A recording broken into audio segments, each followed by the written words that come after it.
चलो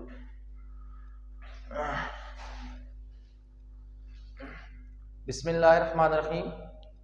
आज हम लोग एक्सरसाइज 1.1 का क्वेश्चन 4 करने लगे हैं। हमें क्वेश्चन दिया गया है which of the following matrices are equal, इनमें से कौन से मैट्रिसेस आपस में इक्वल हैं। तो सबसे पहले आपको पता होना चाहिए कि इक्वल मैट्रिक्स कौन से होते हैं। सपोज करें आपके पास दो मैट्रिक्स हैं ए और B. Matrix A matrix B के बराबर तब होगा जब दोनों मैट्रिक्स का आपस में ऑर्डर सेम होगा।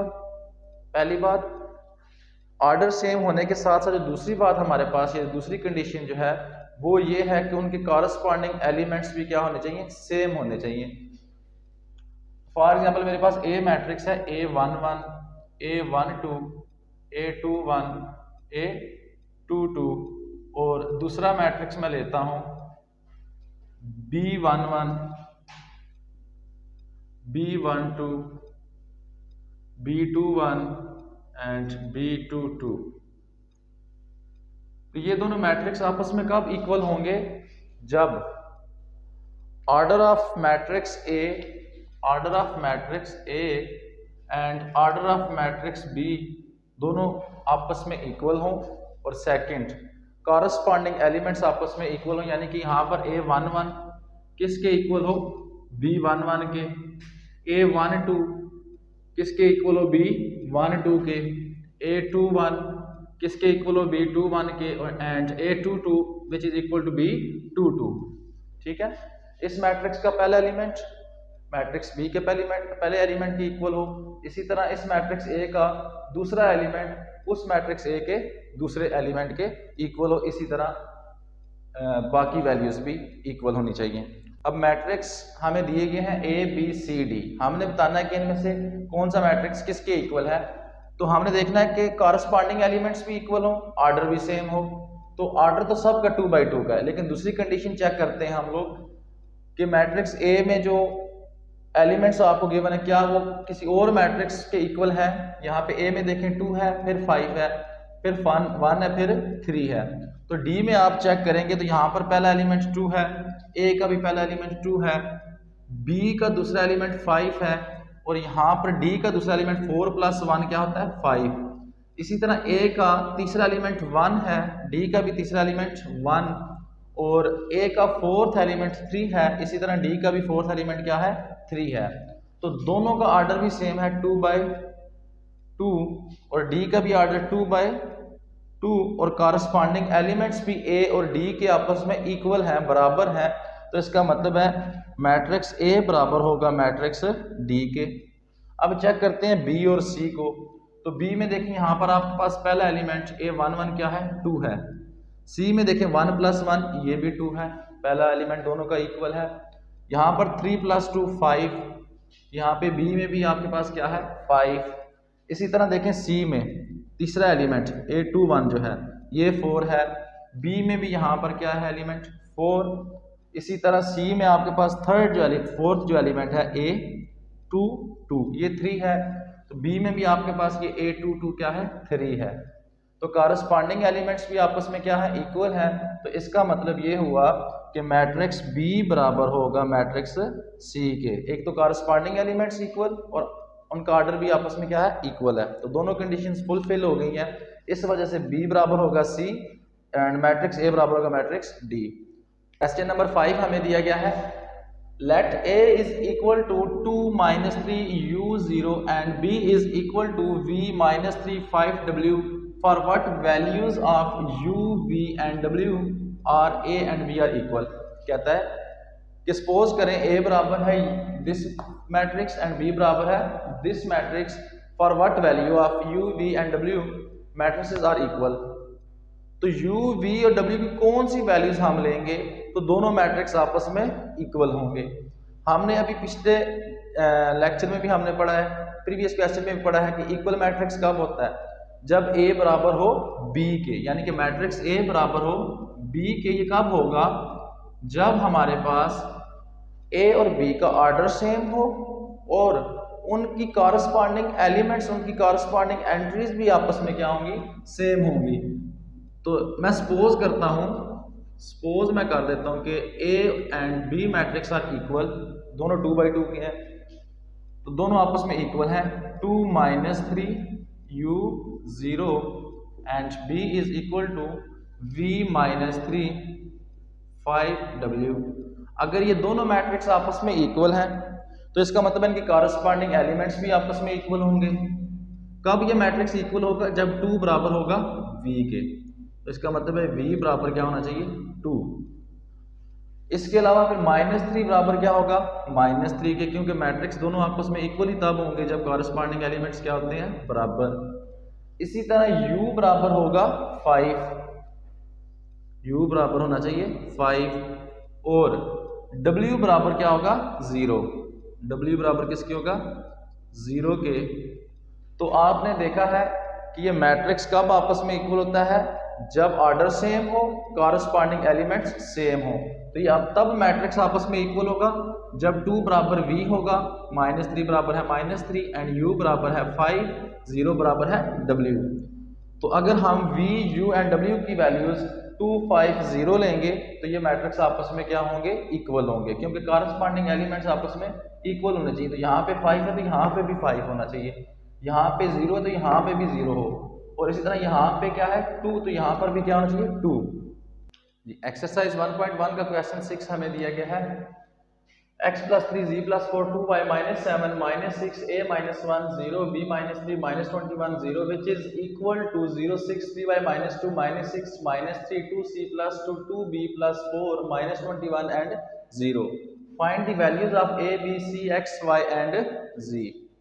हमें कहा गया है कि दो मैट्रिक्स आपको दिए गए हैं, आपने A B C and X Y Z इनकी वैल्यूज फाइंड करनी है। तो देखें दोनों मैट्रिक्स के दरमियान आपको ये साइन नजर आ रहा है इक्वल का, ठीक है, ये शो करता है कि दोनों मैट्रिक्स आपस में इक्वल हैं। तो इसका मतलब ये हुआ कि दो मैट्रिक्स कब इक्वल होते हैं? जब उनका ऑर्डर सेम होता है और साथ उनके कॉरस्पॉन्डिंग एलिमेंट्स सेम होते हैं। यानी कि यहाँ का जो पहला एलिमेंट होगा a11 x + 3 ये बराबर होगा यहाँ के एलिमेंट a11 के 0 के। इसी तरह बाकी एलिमेंट्स भी इसी तरह आपस में इक्वल होंगे। जैसा कि यहाँ आपको इस मैट्रिक्स में दिया गया है x + 3 which is equal to 0, x + 3 which is equal to 0। इसी तरह आपको दूसरा एलिमेंट z + 4 दिया गया है, z + 4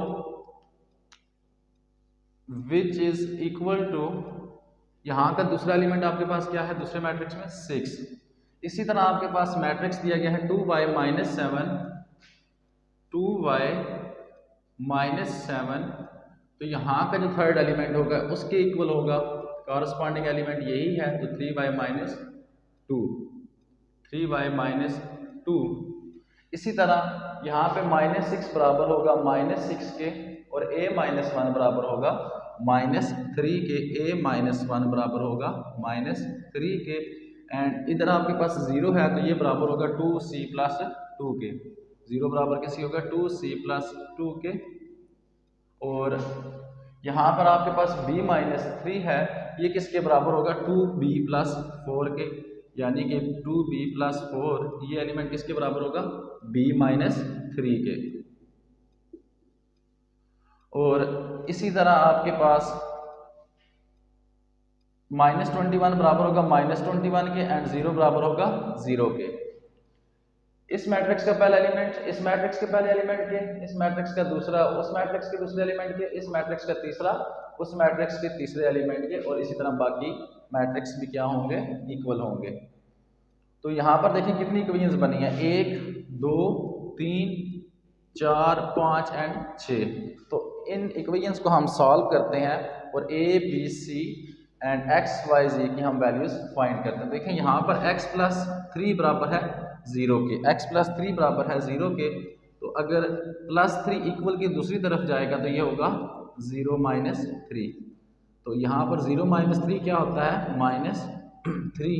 तो यहाँ पर आपके पास x की वैल्यू निकल आई है। इसी तरह z + 4 बराबर है 6 के, तो अगर 4 जो है वो उस तरफ जाएगा तो क्या होगा? 6 - 4, साइन क्या हो जाएगी? चेंज। तो z बराबर हो जाएगा 6 - 4 होता है 2, तो z बराबर आपके पास 2 आ जाएगा। इसी तरह 2c+2 बराबर है 0 के, तो यहाँ पर 2c+2 उस तरफ जाएगा तो -2, 2 यहाँ पर c के साथ मल्टीप्लाई हो रहा है तो उस तरफ जाकर डिवाइड होगा, तो 2 के साथ कैंसिल, तो c बराबर आपके पास आ जाएगा -1। यहाँ पर c आपके पास क्या है, -1। और इसी तरह मैं अगर इस इक्वेशन को सॉल्व करूं तो 2y-7 बराबर है 3y-2 के, तो 2y जब इक्वल की दूसरी तरफ जाएगा तो क्या होगा, माइनस, थोड़ा तरतीब से लिख लेता हूँ, 3y-2y, -7 उस तरफ जाएगा तो क्या हो जाएगा, +7, तो इस तरफ क्या रह जाएगा, 0। 3y-2, ये 2y उस तरफ जाएगा तो माइनस का साइन हो जाएगा, ये माइनस है तो उस तरफ जाकर प्लस हो जाएगा। 3y में से 2y को मैं कैंसिल करता हूँ तो पीछे रह जाएगा y, एंड +7 में से -2 करता हूँ तो ये रह जाएगा +7 में से 2 निकाले तो हमारे पास क्या रह गया, 5 बराबर है 0, y बराबर आ जाएगा -5, क्योंकि +5 इक्वल की दूसरी तरफ जाकर साइन को चेंज कर देगा अपने। इसी तरह a-1 बराबर है -3 के, तो यहाँ से -1 जब इक्वल की दूसरी तरफ जाएगा तो ये हो जाएगा +1, -3 +1, a बराबर हो जाएगा -3 +1 क्या होता है, -2। अब यहाँ पर देखें 2b+4 बराबर है b-3, तो b जब इस तरफ आएगा तो क्या हो जाएगा, -b, ये +4 इधर था, इधर ही रहेगा, ये -3 इक्वल किस तरफ जाएगा तो क्या हो जाएगा, +3 बराबर है 0। b-3 को मैं लेफ्ट साइड पर लेकर आऊंगा तो उनके साइंस क्या हो जाएंगे, चेंज हो जाएंगे। उधर ऐड हो रहा था b, इधर आकर माइनस होगा, उधर 3 माइनस हो रहा था, इस तरफ आकर +3 हो जाएगा। तो 2b में से b निकालूंगा तो एक b रह जाएगा, 4 जमा 3 हमारे पास क्या होता है, 7 बराबर है 0, तो b बराबर आ जाएगा -7। ठीक है जी। अब हमारे पास a की वैल्यू भी निकल आई है, b की भी, c की भी, x की, y की एंड z की। तो यही हमने मालूम करना था कि a, b, c, x, y and z की क्या वैल्यूज हैं। सिंपली हमने कॉरस्पॉन्डिंग एलिमेंट्स को इक्वल रखा और हमने इक्वेशंस को सॉल्व किया तो वैल्यूज हमारे पास आ गई हैं।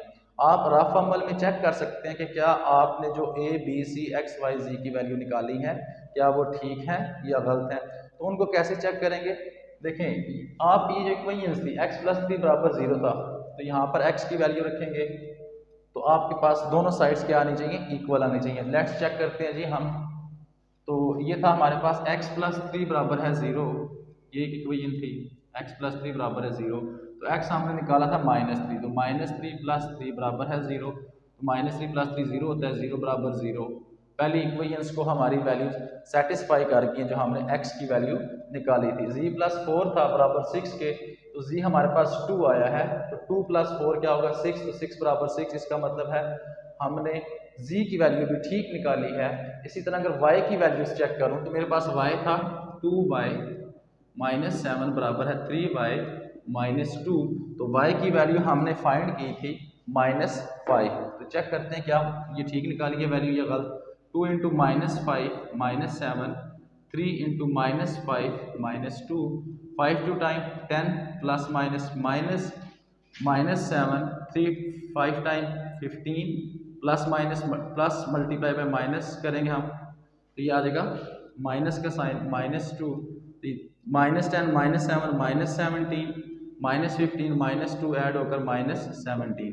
तो इसका मतलब ये हुआ कि हमने इक्वेशन में y की वैल्यू पुट की है तो y की वैल्यू भी सेटिस्फाई कर गई है, लेफ्ट और राइट साइड्स इक्वल आए हैं। इसी तरह मैं अगर बाकी इक्वेशंस में वैल्यूज को पुट करूं तो a की वैल्यू यहाँ पर पुट करूं -2, तो -2 -1 -3 हो जाएगा, a की वैल्यू भी सेटिस्फाई कर जाएगी। इसी तरह अगर इस इक्वेशन में मैं पुट करूं b की वैल्यू, तो इक्वेशन थी 2b + 4 बराबर है b - 3, तो b की वैल्यू थी -7, 2 × -7 + 4, इधर -7 - 3, 7 2 time 14 plus minus minus plus 4 बराबर है -7 -3 -10, -14 में से +4 निकालूंगा तो -10 रह जाएगा, -10 बराबर -10, दोनों साइड्स इक्वल आई हैं। इसका मतलब है हमने b का आंसर भी ठीक निकाला है। इसी तरह अगर मैं c की वैल्यू रखूँ तो 2c + 2 बराबर 0, तो c -1 है, 2 × -1 -2 + 2 बराबर 0, तो 0 बराबर 0 आ गया। इसका मतलब है c की वैल्यू भी हमने ठीक फाइंड की है। तो ये आपके पास आप रफ अमल में इस तरह इक्वेशंस में A B C X Y Z की वैल्यूज रख के चेक कर सकते हैं कि आपका आंसर ठीक आया है या गलत आया है। तो आपको एक वेरिफिकेशन मिल जाएगी, आप इटसेल्फ जो है वो चेक कर सकते हैं कि आपका आंसर ठीक निकला या गलत निकला है। एक्सरसाइज 1.1 का 7 क्वेश्चन, जो लास्ट क्वेश्चन है वो हमें दिया गया है, solve for A B C D where a plus b, b plus 2c, 2c plus d, 2a minus d which is equal to -1 4 8 0। दो मैट्रिक्स हमें दिए गए हैं और हमें कहा गया है a, b, c and d की वैल्यूज फाइंड करें। तो जैसा कि आपको इन मैट्रिक्स को देख के पता चल रहा है कि ये आपस में इक्वल मैट्रिक्स हैं। कैसे पता चला? यहाँ पे सेंटर में हमारे पास ये जो साइन गिवन है ये है इक्वालिटी का, जो शो करता है कि ये दोनों मैट्रिक्स आपस में इक्वल हैं। अगर ये दोनों मैट्रिक्स आपस में इक्वल हैं तो इसका मतलब है कि इनकी कॉरस्पॉन्डिंग एंट्रीज भी आपस में इक्वल होंगी, यानी कि इनकी corresponding elements a plus B, यहाँ इस मैट्रिक्स का पहला एलिमेंट इस मैट्रिक्स के पहले एलिमेंट के इक्वल होगा, क्योंकि मैट्रिक्स आपस में क्या है? Equal matrix. ये वाला साइन ये शो करता है। तो इसी तरह b प्लस 2c ये हमारे पास किसके इक्वल होगा? 4 के।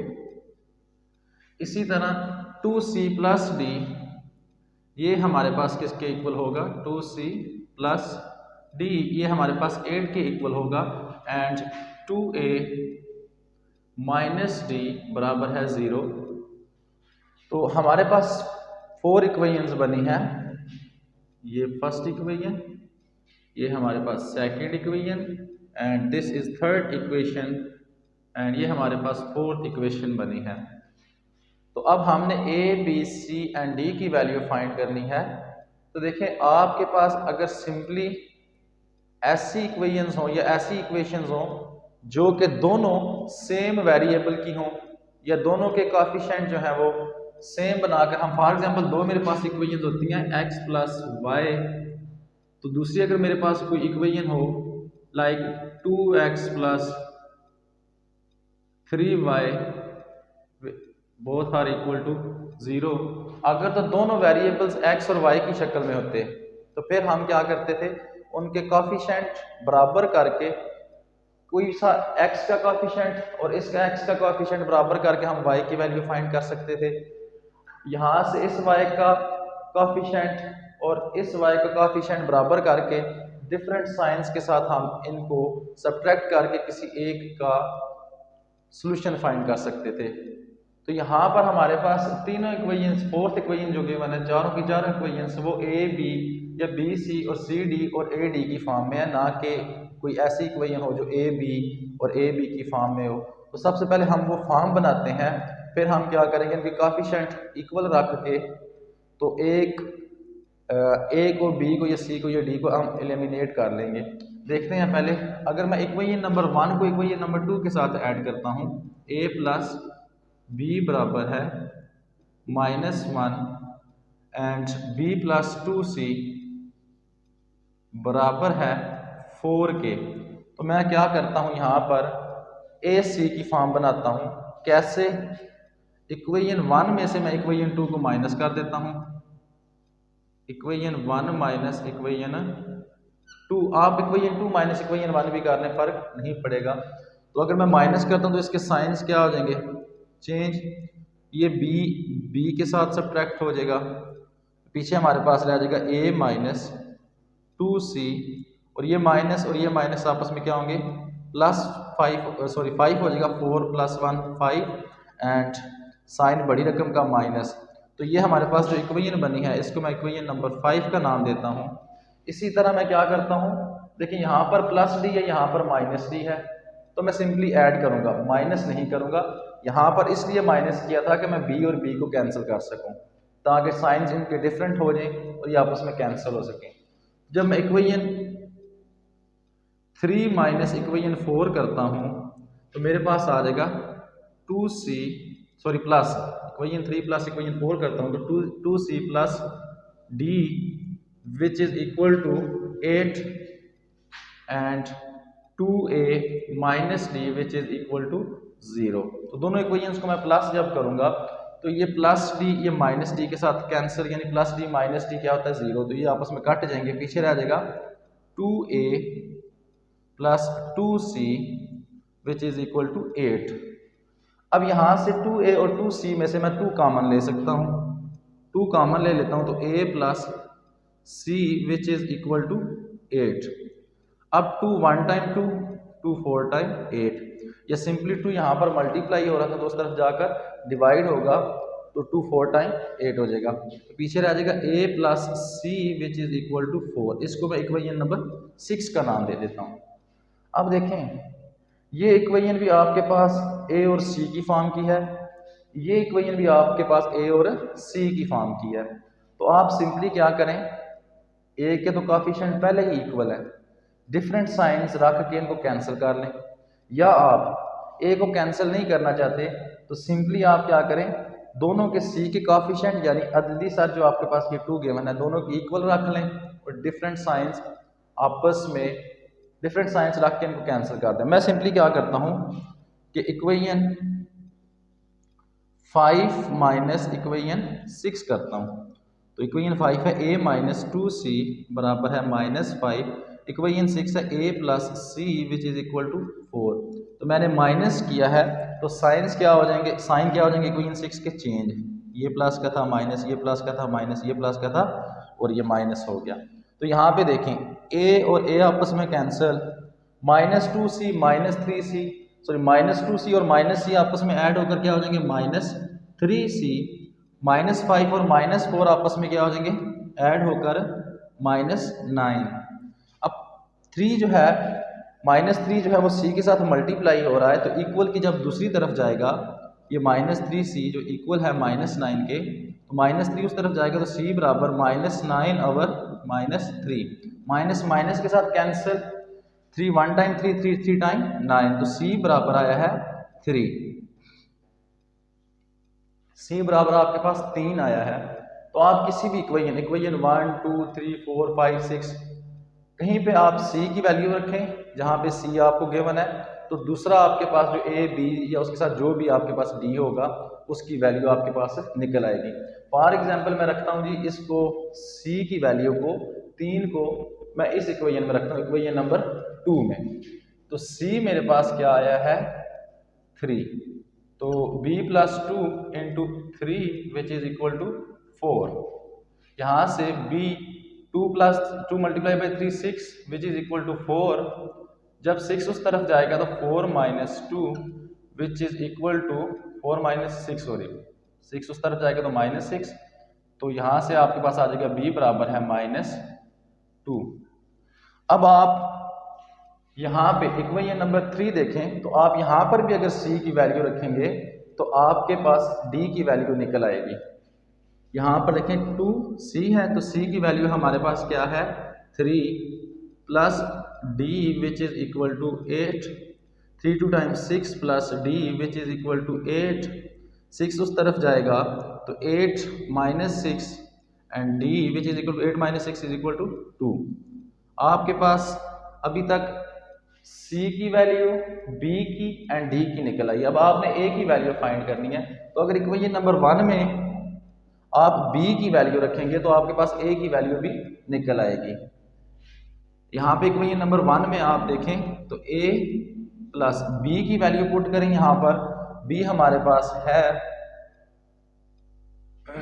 b हमारे पास ये है -2, तो b plus into -2 which is equal to -1। यहाँ पर प्लस माइनस माइनस माइनस जब उस तरफ जाएगा तो प्लस हो जाएगा, तो ये उस तरफ जाकर क्या होगा -1 प्लस 2, a बराबर आपके पास आया है 2 - 1 विच इज 1। तो यहाँ पर हमारे पास a, b और c, d की वैल्यूज निकल आई हैं। इसमें सिंपली हमने क्या किया था कि हमारे पास कोई सी दो इक्वेशन ऐसी नहीं बनी थी जो आपस में a b या b c या फिर c d या a d पर मुश्तमिल हो, कोई भी दो ऐसी नहीं थी जिसमें हम एक दूसरे के अददी सारे कोएफिशिएंट इक्वल रख के सब्ट्रैक्ट करके किसी एक की वैल्यू हम फाइंड कर सकें। तो इसके लिए मैंने क्या किया था, सिंपली कि इक्वेशन 1 में से इक्वेशन 2 को माइनस किया, इक्वेशन 3 में से इक्वेशन 4 को माइनस किया, तो मेरे पास जो नेक्स्ट 2 इक्वेशंस बनी ए सी और ए सी की फॉर्म की बनी। तो अब मैंने क्या किया कि इनके कोफिशिएंट इक्वल बनाने की कोशिश की, जो कि ऑलरेडी मेरे पास ए की फॉर्म में बने हुए थे, यहाँ पर भी ए था और यहाँ पर भी ए था, और इनके कोफिशिएंट क्या थे 1 1। तो कोफिशिएंट तो इक्वल बनाने की ज़रूरत नहीं पड़ी यहाँ पर मुझे। तो अब मैंने क्या किया नेक्स्ट के इनके साइंस को चेंज करके ऐड कर दिया। यहाँ पर a माइनस 2c बराबर -5 था, इस इक्वेशन 5 में से 6 को माइनस किया इक्वेशन 6 को, तो क्या हुआ कि इस इक्वेशन 6 के साइन चेंज हो गए हैं, a के साथ कैंसिल हुआ, c की मेरे पास वैल्यूज आ गई। अब मैं c को कहीं पे भी इन इक्वेशंस में पुट करूंगा, जहाँ पे c गिवन होगा तो मेरे पास दूसरी b की वैल्यू निकल आई, इसी तरह b की यहाँ पे पुट करूंगा तो a की निकल आएगी, यहाँ पर c की पुट करूंगा तो d की वैल्यू निकल आएगी। तो अब आप इसको क्रॉस चेक कर सकते हैं कि क्या आपकी a, b और c, d की वैल्यूज ठीक हैं या नहीं है। तो आप रफ अमल में इनको चेक कर सकते हैं, जैसे कि हमें यहाँ पर इक्वल मैट्रिक्स थे तो a प्लस b बराबर था -1। जैसा कि हमने a की वैल्यू निकाली है 1 और b की -2, तो a की जगह पे अगर 1 रखता हूँ और b की जगह पे -2 रखता हूँ तो ये equal -1 which is equal to -1। तो पहली इक्वेशन जो है वो हमारे पास सेटिस्फाई हो गई है, पहला नंबर हमारे पास दोनों एलिमेंट्स का -1 और -1 आया। दूसरी इक्वेशन थी b plus 2c which is equal to 4, तो b की अगर मैं वैल्यू पुट करूँ -2 प्लस 2 इंटू c की पुट करूँ तो वो 3 आई थी विच इज इक्वल टू 4, तो -2 plus 6 which is equal to 4, 6 -2 क्या होता है 4 बराबर 4, दोनों साइड्स बराबर आई हैं। इसका मतलब है कि a b और b c की जो हमारे पास वैल्यू थी वो बिल्कुल ठीक निकली है।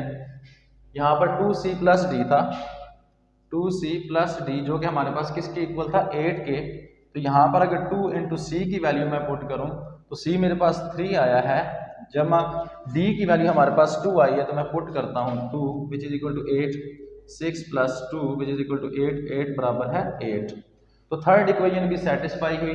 2a माइनस डी में वैल्यूज पुट करके चेक कर लें, 2a minus D which is equal to 0, 2 into A की वैल्यू 1 है एंड माइनस डी, तो d की वैल्यू 2 है, तो 2 माइनस 2 बराबर है 0, 0 बराबर 0। तो मैंने जो a, b and c, d की वैल्यूज निकाली थी उनको मैंने यहाँ पर पुट करके देखा, तो यहाँ पर मेरे पास -1 आया, यहाँ पर 4, यहाँ पर 8 और यहाँ पर 0। तो दोनों मैट्रिक्स फिर क्या हो गए हैं इक्वल मैट्रिक्स। तो हमने चेक किया कि हमारी जो एलिमेंट्स थे वो बिल्कुल ठीक है, हमारे पास जो इक्वेशंस थी वो सेटिस्फाई हो गई। ये एक्स्ट्रा आपके पास चेक करने के लिए आपके पास मेथड है, आपने इसको रफ अमल में चेक कर सकते हैं कि आया आपने ए बी सी डी की वैल्यूज ठीक निकाली है या गलत।